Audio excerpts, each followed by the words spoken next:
the most significant thing, the most significant change that could come from this pandemic is preparation for the next pandemic.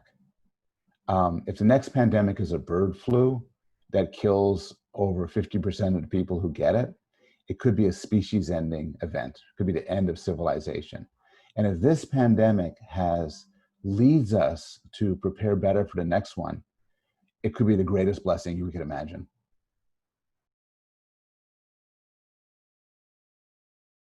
Well, several sources of wisdom or several positive traits.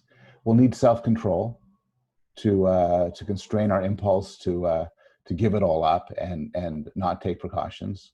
We will need compassion for the people around us, some who may be more vulnerable than we are. And we'll need, most of all, rationality, the ability not to be influenced by our prejudices and our biases, but instead think reasonably and rationally about the crisis that we find ourselves in.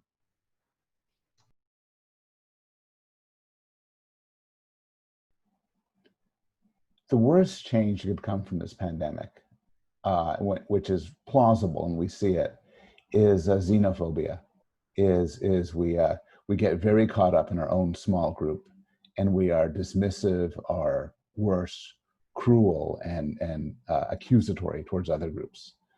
We see this both in the political spectrum, where Republicans and Democrats are responding very differently to the pandemic and often in very ugly ways. And we also see that in a national perspective, where countries are blaming other countries and not working together enough.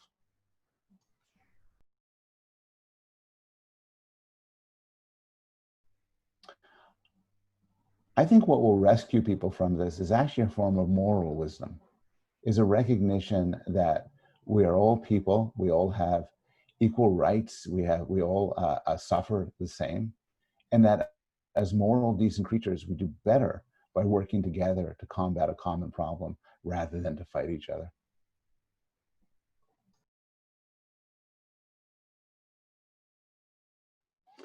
If I could give one bit of advice, it would be to use our heads and not our hearts. I think our gut impulses are often xenophobic, they're often cruel, they're often panicked or not panicked enough.